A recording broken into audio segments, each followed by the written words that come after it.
सभी बच्चों को हिंदी अध्यापक अहमद पाशा की तरफ से सभी को नमस्कार।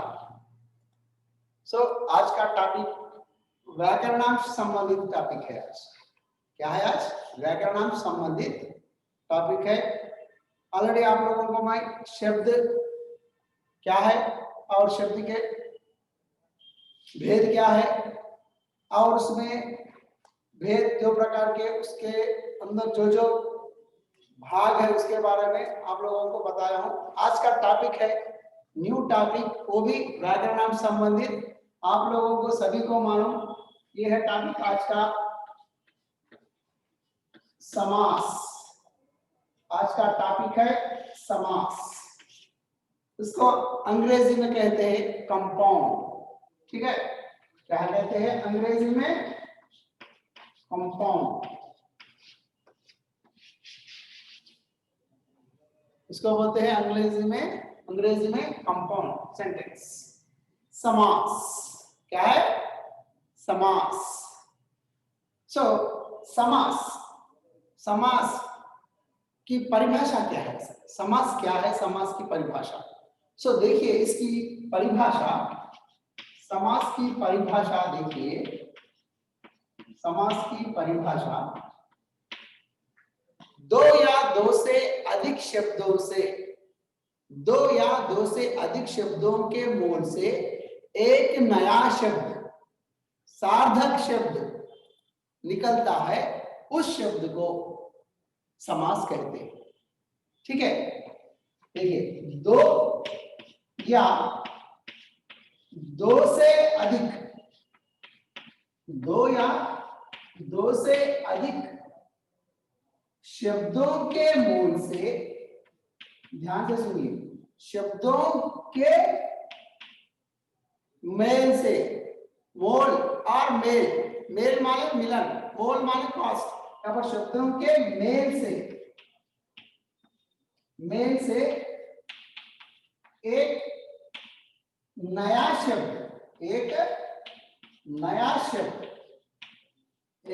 शब्द, वो भी सार्थक शब्द मीन्स करेक्ट वर्ड, सार्थक शब्द निकलता, उसे समास कहते हैं। समास कहते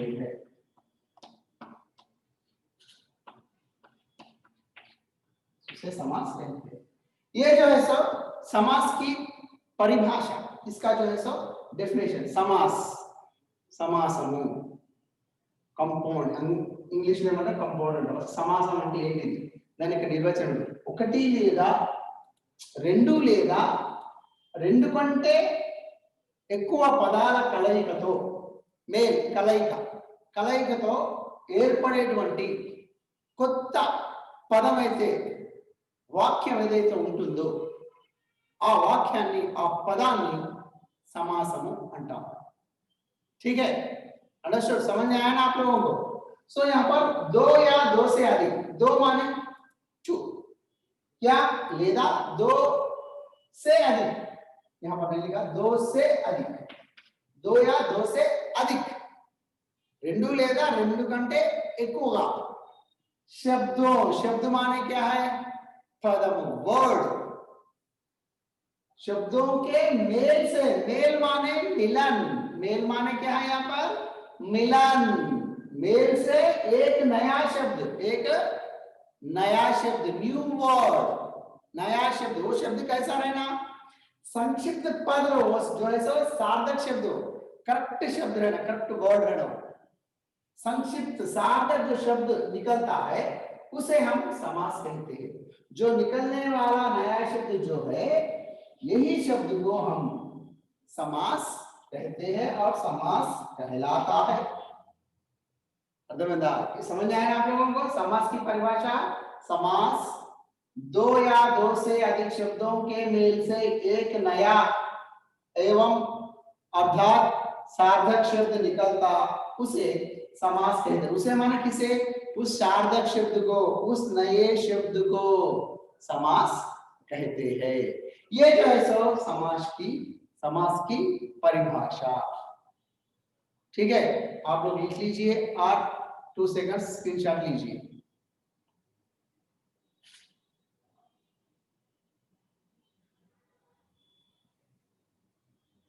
ठीक है, तो देखिए ये परिभाषा, दिस इज द डेफिनेशन, ये यदि समास में निर्वचन।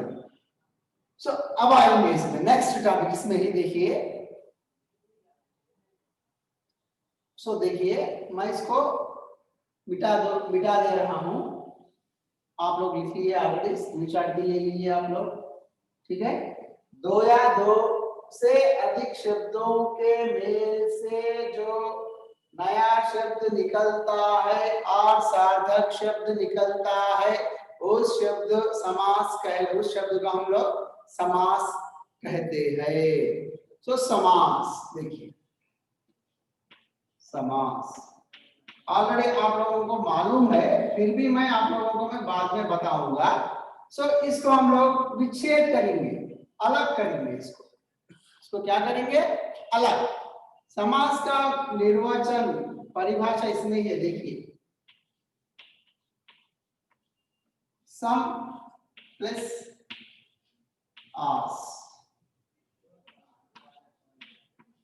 क्या हो गया, ये समास हो गया। सम प्लस आस, इसको अलग करने से, उसको क्या कर रहे हैं हम, अलग कर रहे हैं। सो सम का अर्थ क्या है, इसका अर्थ है पास। क्या है, इसका अर्थ है पास, करीब, नजदीक, समीप, ये पूरे पर्याय शब्द। पास क्या है, ये पास। ठीक है, और ये है देखिए दूसरा जो है आस, आस रखना। आस माने क्या है, रखना, रखना। आस माने क्या है यहाँ पर, रखना। सो यहाँ पर देखिए पास रखना, पास रखना। सो दो या दो से अधिक शब्दों के मेलों को, दो या दो से अधिक शब्द जो है ना, उसे कहां पर रखते हैं हम लोग, पास रखते हैं, जोड़ते हैं, मिलाते हैं, मिलन करते हैं।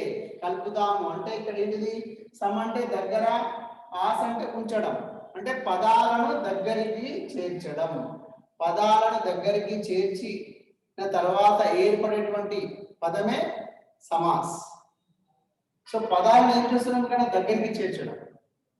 ठीक है, सो यहाँ पर ये जो है पद, ये जो है सो ये पास, इसमें जो है सो समास में, समास हम लोग రెండు పదాలు ఉంటాయి, రెండు పదాలు, ఒకటి पूर्व पद, पूर्व पदम, और दूसरा उत्तर पद। क्या है, उत्तर पद। ठीक है, क्या है, उत्तर पद। पूर्व पदमो, उत्तर पद को क्या बोलते तेलुगु में, परपदमो। पूर्व पदमो, परपदमो मीन्स पूर्व पद माने पहला पद, पहला वर्ड, पहला शब्द, पूर्व पद। और उत्तर पद दूसरा, दूसरा पद, दूसरा जो पद रहता है उसको दूसरा पद। सो इस समास में जो है सो दो प्रकार के पद होते हैं।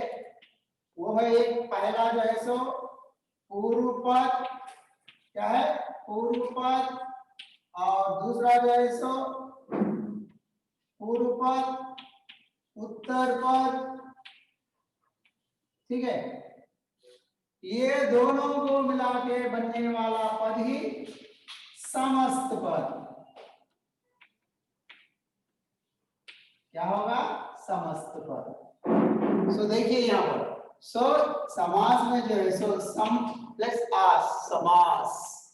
सम और आस, सम माने पास, सम అంటే దగ్గర, ఆస్ అంటే రకన మీన్స్ ఉంచడం, అంటే రెండు పదాలను, ఆ పదాలు ఏంటి, ఆ రెండు పదాలు పూర్వ పదము మరియు ఉత్తర పదము। పూర్వ పదము, ఉత్తర పదము, అంటే పూర్వ పదము అని అంటాం, తెలుగులో అంటాం ఆల్రెడీ పూర్వ పదము, ఉత్తర పదము। సో यहाँ पर भी वही है, पूर्व पद, पद कौन से, आ రెండు పదాలు ఏంటి, ఒకటి పూర్వ పదము, రెండు ఉత్తర పదము। పూర్వపదం అంటే ఏంటిది? పహలా పద్, ఫస్ట్ వచ్చేటువంటి పదము. फर्स्ट पूर्व అంటే ఫస్ట్ पहला, पूर्व माने फर्स्ट, उत्तर पद तो बाद में माने తర్వాత, తర్వాత వచ్చేటువంటి పదము. समझना है? అర్థమవుతుంది కదా మీకు? सो समास అంటే सम के साथ समास पास और रखना, नजदीक रखना. सो नजदीक क्या रखना? यहाँ पर नजदीक దగ్గర ఏమి పెట్టాలి?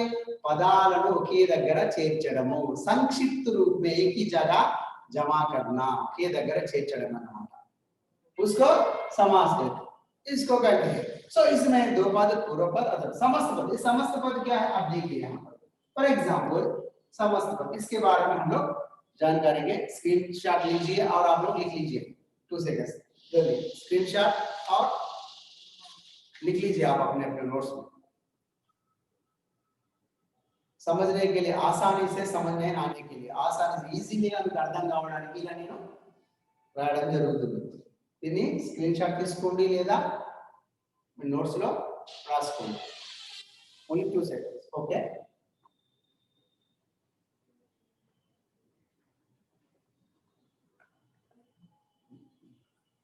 ठीक है, चलो ओके राइट.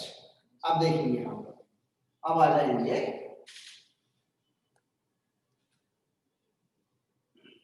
देखिए समास में आने वाले फर्स्ट समस्त पद, ठीक है. उसके बाद पूर्व पद, उसके बाद उत्तर पद, ठीक है. उसके बाद समास विग्रह, ये नहीं मानो आप लोगों ने, विग्रह,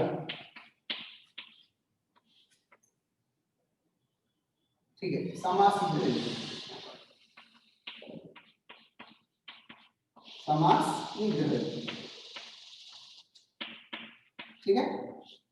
तो देखिए हम लोग समस्त पद, समस्त पद पहले हम ले लीजिए यहाँ पर एक लीजिए, एक नाम लिखेंगे, नाम लीजिए, कौन सा भी एक नाम, वर्ड एक पद लीजिए, लेंगे कौन सा इजीली. गंगा जल लीजिए, गंगा जल, ठीक है. और दूसरा देखिए राजकुमार, राजकुमार लीजिए.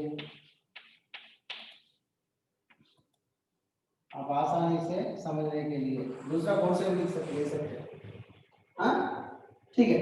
समस्त पद पूरा टोटल समास అది సమస్త పదము. సమస్త माने पूरा, समस्तము మొత్తము అన్ని కలపడం पूर्व पद. सो गंगा जल में क्या है? एक गंगा है, ठीक है. उत्तर पद రెండో పద में जल, ठीक है. क्या हो गया यहाँ पर? एक गंगा और दूसरा जल. सो यहाँ पर क्या होगा? गंगा जल से क्या है यहाँ पर? पूर्व पद, ठीक है. जल लीजिए, जल क्या हो गया यहाँ पर? उत्तर पद कहलाया, ठीक है. इसको हम लोग विग्रह, विग्रह करना उससे अलग, जो उसमें जो है सो विभक्तियां का बोध होता है, విభక్తుల యొక్క లోపం అనేది ఉంటుంది. సో ఇక్కడ సమస్త పదం మొత్తం ఒక పదాన్ని తీసుకున్నాం మనము, అదేంటిది గంగా జలము, ఇంకోటేమో రాజ్ కుమార్, ఇంకోటి మార్చుదాం. ఇది ఏమి लिखेंगे यहाँ पर? राज और यहाँ पर कुमार, ठीक है. अब बन जाएगा विग्रह, बाद में लिखेंगे, हाँ. तो देखिए गंगा जलము, అందులో పూర్వ పదము గంగా, జల అనేది ఉత్తర పదము. అదే విధంగా రెండో తీసుకుందాం రాజ్ కుమార్, అందులో రాజ్ అనేది పూర్వ పదము, కుమార్ అనేది उत्तर पद. ओके, अर्थमవుతుంది కదా. सो इसको विग्रह करेंगे. गंगा जल, गंगा जल क्या होता है? जल, गंगा का जल, ठीक है. विग्रह करने से क्या होता है? गंगा का जल, गंगा का जल. यहाँ पर राजकुमार, राजा का कुमार,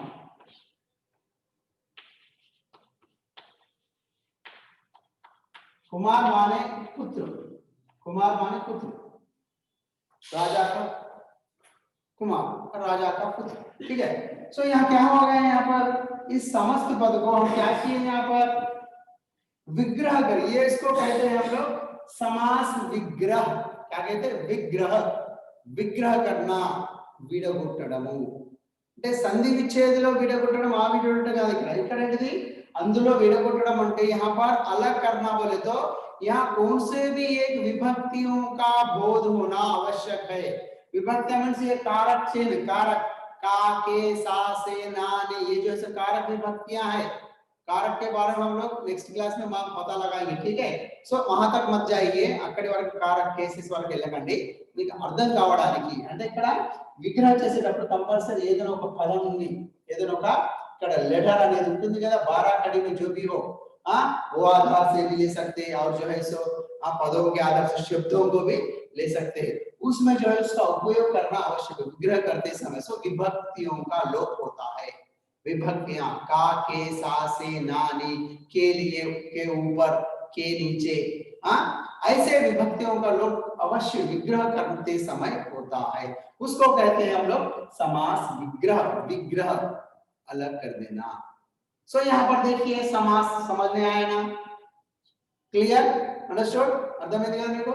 सो समास అంటే दो या दो से अधिक शब्दों के मेल से एक नया शब्द, सार्थक शब्द निकलता है, उस शब्द को समास कहते हैं।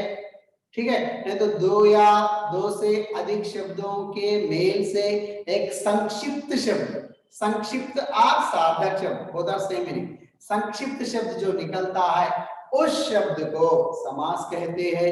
ठीक है, सो उसमें जो है सो समास में जो है सो पास रखना, शब्दों को पास रखा जाता है। वो शब्द जो है यहाँ पर पास रखते से दो पदों का इसमें मेल होता है। రెండు పదాల యొక్క కలయిక ఉంటుంది, ఒకటి పూర్వ పదము, రెండోదేమో ఉత్తర పదము। ఈ పూర్వ పదము ఉత్తర పదము ద్వారానే మనకు సమాసము అనేది మనం ఐడెంటిఫై చేయగలుగుతాము। దీని ద్వారా మనము समास का विग्रह, विग्रह అనేది మనం చేయగలుగుతాము, समास विग्रह। ठीक है, समझ में आया ना आप लोगों को। सो आप लोग इसको स्क्रीनशॉट लीजिए, आप लिख लीजिए नोट्स में, 2 सेकंड्स, 2 या 3 सेकंड्स टाइम, जल्दी आप लोग इसको स्क्रीनशॉट लीजिए और आप लोग अपने अपने नोट्स में लिख लीजिए। क्लियर कट से आप लोगों को मैं यहाँ लिखा हूँगा, ఇది ఎందుకంటే చెప్పడం క్లియర్ గా అర్థం కావడానికి చెప్పడం జరుగుతుంది। డైరెక్ట్ గా సమాసం పెట్టేసి ఈ సమాసం ఇది, ఈ సమాసం చెప్పొచ్చు, बट आप लोगों को समझ नहीं आना, మీకు అర్థం కావాలి समास అంటే ఏంటిది। हम लोग बोलते रहते बचपन में समास बोल, समोसा बोल, ऐसा नहीं सर का। सो ये स्क्रीनशॉट लीजिए, ओके।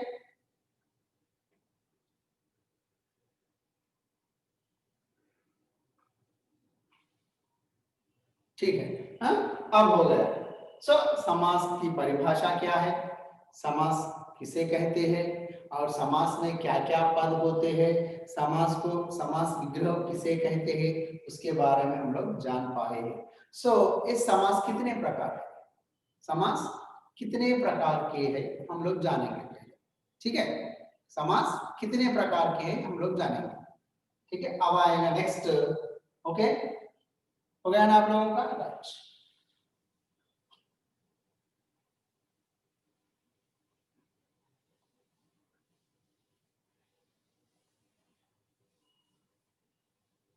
अब आएंगे नेक्स्ट समास के प्रकार। अब आएगा नेक्स्ट मेजर, समास के प्रकार। ठीक है, समास के प्रकार, टाइप्स ऑफ कंपाउंड, समास యొక్క రకాలు।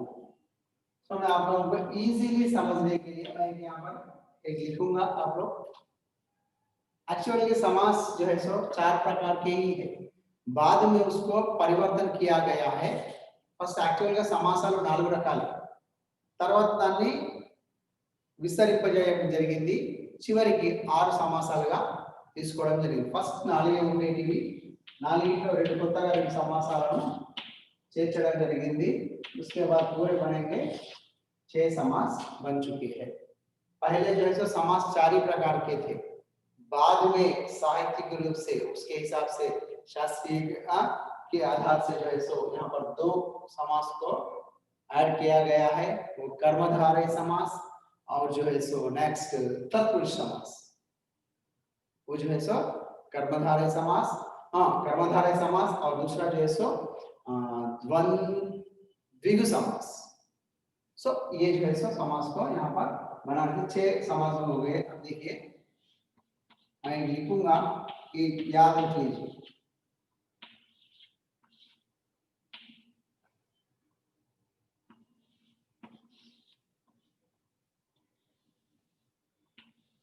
क्या है यहाँ पर देखिए, अब तक द्वंद्वी शॉर्ट फॉर्म कोड लैंग्वेज, अब तक द्वंद्वी। तो देखिए यहाँ पर आप ब, ठीक है, त, ठीक है, क, ठीक है,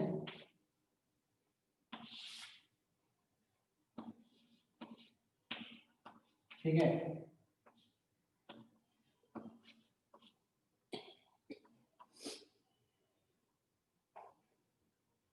समझ में आया ना आप लोग? अंडरस्टूड? अर्थमेटिक है, समझ आ गया?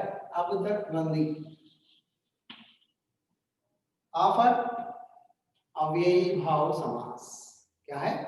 आफर अव्ययी भाव समास। बाफर बहुब्रीहि और बहुव्रीहि, बोथ आर सेम आंसर।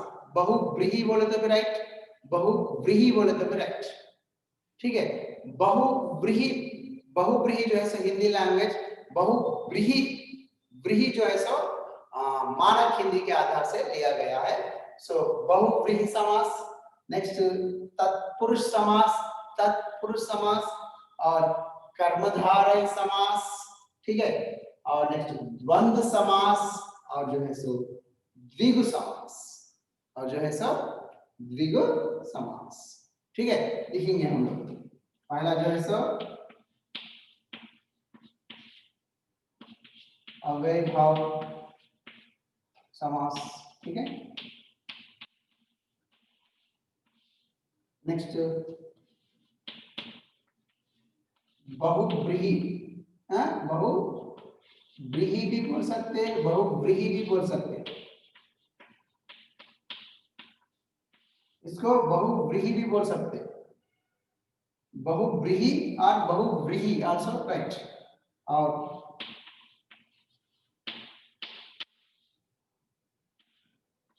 तत्पुरुष समास, ठीक है। और उसके जो है सो कर्मधारय,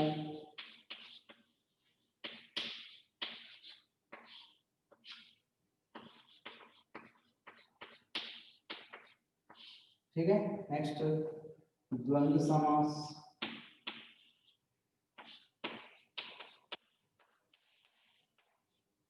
नेक्स्ट द्विगु, ऐसा भी लिख सकते हैं, और द्विगु ऐसा भी लिख सकते हैं। द्विगु समास, द्वंद्व समास, अव्ययी भाव समास, बहुब्रीहि समास, तत्पुरुष समास, कर्मधारय समास।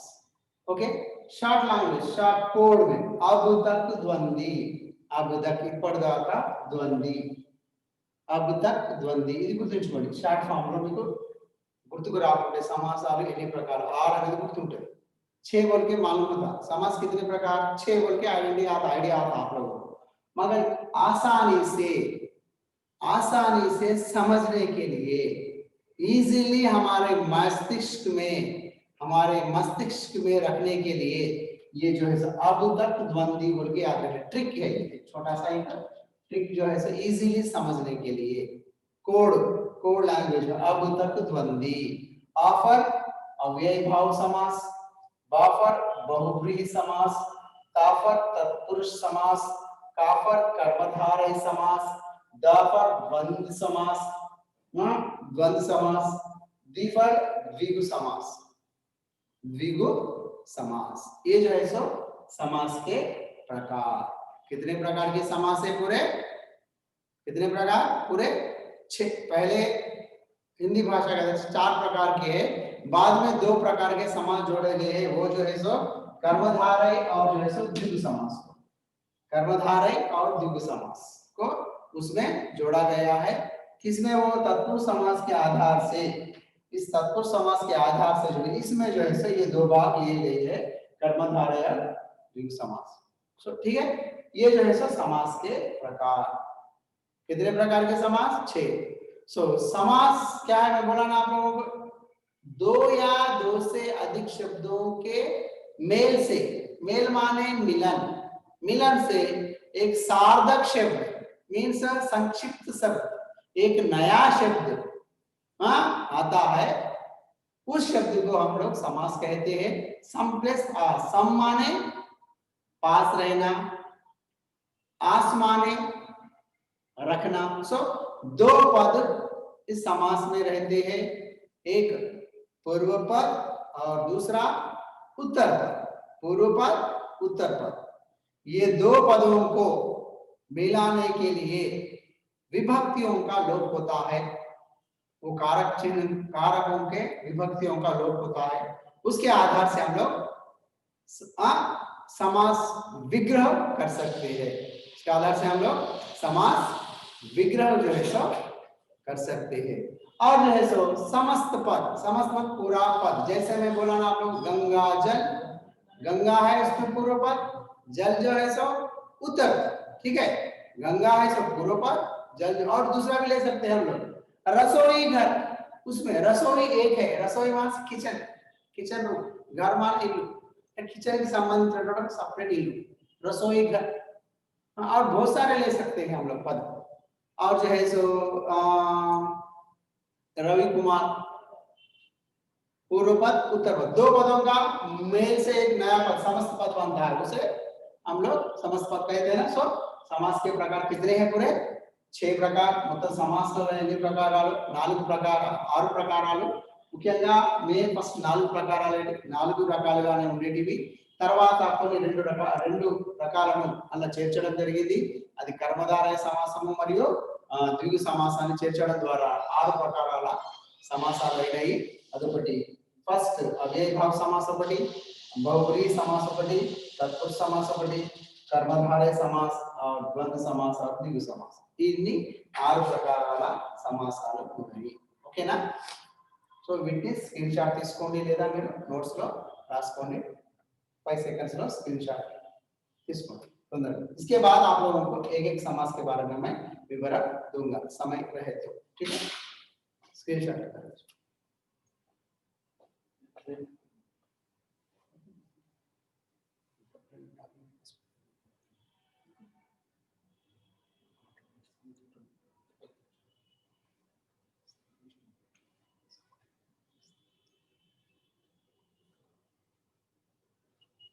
ठीक है, हो गया ना आप लोगों का? कंप्लीटेड ना? फिनिश? అర్థం అయిపోయింది కదా మీకు సమాసాలు ఎన్ని ప్రకారం? ఇప్పుడు వెళ్దాం మనకి ఈజీగా అర్థం కావడానికి ఫస్ట్ ఈజీ సమాస్ తీసుకుందామా. అవ్యయభావంగా తీసుకోకుండా కాకుండా, స్టేట్ గా కాకుండా మనం డిఫరెంట్ ఫస్ట్ ఏ తీసుకుందాం అంటే ఫస్ట్ ద్వంద్వ समास తీసుకుందాం. इन द बरसते बादल, सी द टेक्स्ट बुक बरसते बादल, ठीक है? द्वंद्व समास के बारे में जानकारी प्राप्त करेंगे, ओनली द्वंद्व समास, ठीक है? आ जाएगा द्वंद्व समास. इसमें जो है सो इस समास में परिभाषा देखिए, जिस समास में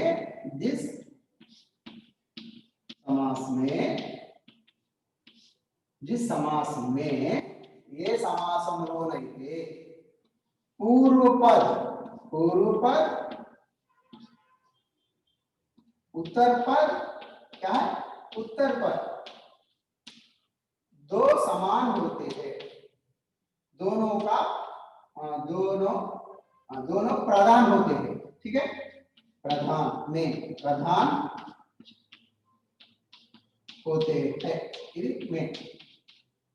होते हैं, उस समास को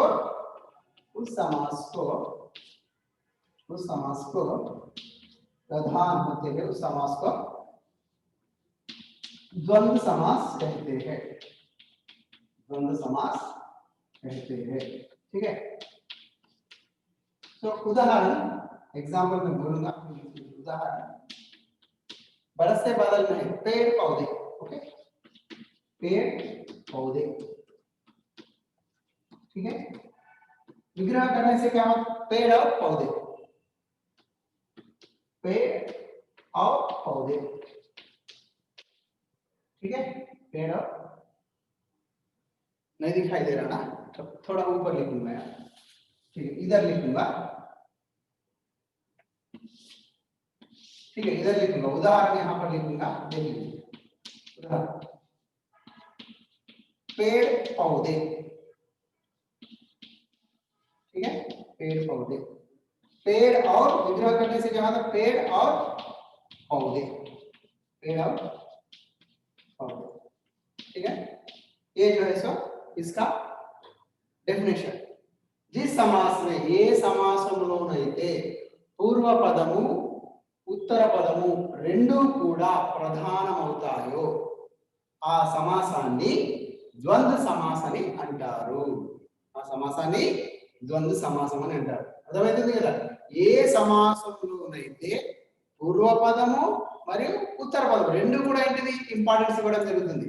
पूर्व पदाనికి उत्तर पदाనికి दोनों भी प्रधान होते हैं, दोनों भी प्रधान होते हैं, उस समास को द्वंद्व समास कहते हैं. ఆ రెండింటిని మనం ఏమంటాము, ఆ రెండు పూర్వ పదం ఉత్తర రెండు ముఖ్యమైనవి కాబట్టి వాటిని మనం విగ్రహం చేసినప్పుడు ఇలా మారడం దాన్ని ద్వంద్వ సమాస్ అంటారు. पेड़ पौधे, पूर्व पद उत्तर, पेड़ और पौधे, पेड़ और पौधे. यहाँ पर देखिए विग्रह करते समय क्या विभक्ति प्रयोग किया है, और का उपयोग किया गया है. सो पेड़ और पौधे, और उसी प्रकार इसमें जो है सो, ठीक है, इस द्वंद्व समास में विलोम का भी उपयोग होता है. जैसे विलोम, देखिए विलोम मींस ऑपोजिट वर्ड्स కూడా. अच्छा, फॉर एग्जांपल ఇంకోటి ఉదాహరణ, अच्छा बुरा. ओके, अच्छा बुरा ఇది కూడా ద్వంద్వ సమాస్. अच्छा और बुरा, మంచి మరియు చెడు. ठीक है, सच और झूठ. नेक्स्ट इंकोट చెప్పండి, सच, सच झूठ. झूठ माने सच, ఒప్పు, झूठ माने తప్పు, తప్పు ఒప్పు అన్నమాట. ఇక్కడ విలోమ ఆపోజిట్ దీని, సచ్ యొక్క ఆపోజిట్ झूठ, నిజము ఆపోజిట్ ఏంటిది, విలోమము అబద్ధము. అదే విధంగా ఇక్కడ మంచి, మంచికి ఆపోజిట్ ఏంటిది, చెడు. సో ఇక్కడ ఏమవుతుంది, ఇక్కడ విలోమంని కూడా విలోమ का भी बोध होता है.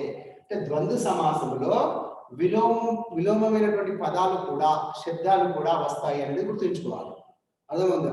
और दूसरा देखिए, हम लोग यहाँ पर देखिए, यहाँ पर दिखाई दे रहा है एक चिन्ह दिखाई दे रहा है, ఒక టైప్ ఆఫ్ సింబల్ కనబడుతుంది కదా, మైనస్ సింబల్ కనబడుతుంది. దీన్ని ఏమంటారంటే యోచక్ చిహ్న.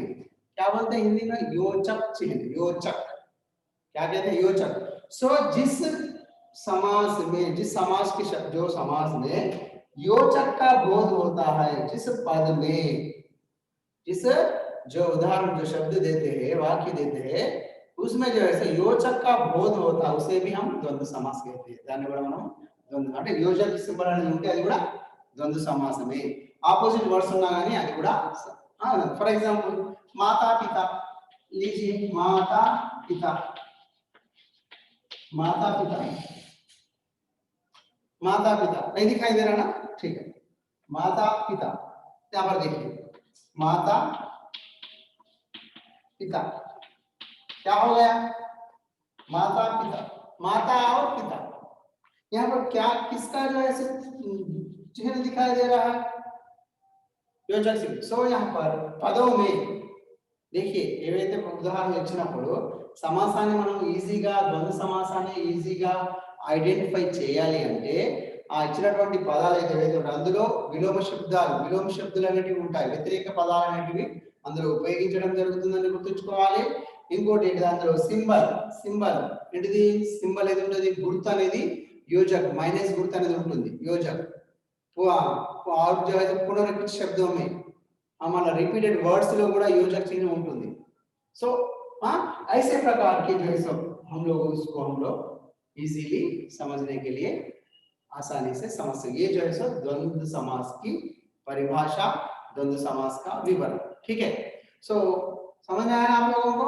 इसको आप लोग स्क्रीनशॉट निकाल लीजिए और आप लोग अपने अपने नोटबुक में लिख लीजिए पहला समास సో కోన్సాఫిక్స్ అవ్యయభావ సమాసం ఉంది కదా సార్ ఫస్ట్ ఏదైనా చేసుకోవచ్చు అది మనకి ఈజీగా అర్థం కావడానికి ఈజీలీ ఆసానీ से समझने के लिए ఫస్ట్ కొంచెం ఏదైనా సమాసం తీసుకుంటే డిఫికల్ట్ ఉన్నాను అర్థం కాదు అర్థం అవుతుంది ఈజీ ఉన్నాను ఈజీగా ఉన్నాను సో बरसते बादल में देखिए और पशु पक्षी और भी है ना नेक्स्ट उदाहरण लीजिए पशु पक्षी ठीक है कहां पर लिखेंगे यहां पर लिखिए पशु पक्षी ठीक है पशु पक्षी माने पशु और पक्षी पशु और पक्षी सो यहाँ पर अधिकतर और का जो है सो बोध होता है योजक का बोध होता है और विलोम जो है सो विलोम होता है सो ये जो है सो आप लोग ये विग्रह करेंगे सो समस्त पद को अलग करके लिखना यहाँ पर समस्त पद क्या है पेड़ पौधे ठीक है पेड़ पौधे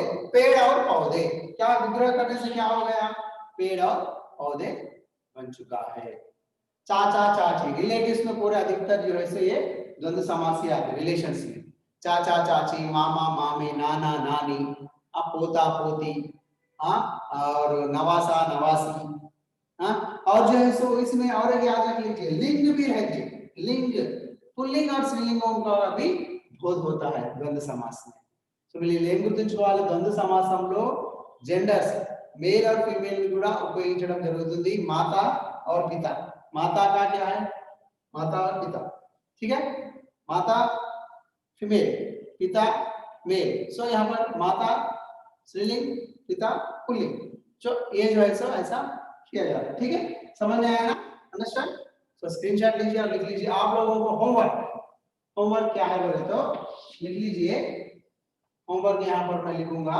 इस तरह लिखूंगा होमवर्क द्वंद्व समास के संबंधित द्वंद्व समास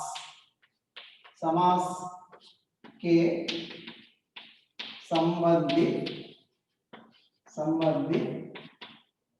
10 उदाहरण लिखो ఇది మీకు హోంవర్క్ ద్వంద్వ సమాసానికి సంబంధించినటువంటి 10 ఉదాహరణలు రాయండి ఇది క్వశ్చన్ होमवर्क गृह कार्य मींस गृह कार्य विधि पढ़ ओके तो दम इजी एकदम आएगा ये जो है सो आज का टॉपिक रिमेनिंग जो है सो आप लोगों को रिमेनिंग जो है सो समास के बारे में मैं अगले क्लास में नेक्स्ट क्लास में जो है मैं आप लोगों को बताऊंगा इसमें कुछ आप लोगों को संदेह है क्या एनी डाउट्स कुछ संदेह है तो मुझे पूछिए ठीक है बहुत बहुत शुक्रिया आप लोग इसमें भाग लिए हैं और अच्छा टॉपिक है ये మార్క్ మానే एक ही మార్క్ है మార్క్ వచ్చేది ఒకటే మార్క్ కానీ ఒక మార్క్ కోసం మనం ఇంత ప్రయత్నం చేయాల్సిందే తప్పదు सो ये जो है सो समास के प्रकार उस प्रकार में ये जो है सो द्वंद्व समास आसानी से समझने वाला पहला जो है सो द्वंद्व समास के बारे में बताया नेक्स्ट क्लास में रिमेनिंग जो है सो समास के बारे में मैं बताऊंगा इसमें कुछ संदेह है क्या एनी डाउट्स स्टूडेंट्स कुछ संदेह है तो बताइए ओके नो डाउट्स ठीक है बहुत बहुत धन्यवाद घर में रहिए और आप लोग सुरक्षित रहिए ओके टेक केयर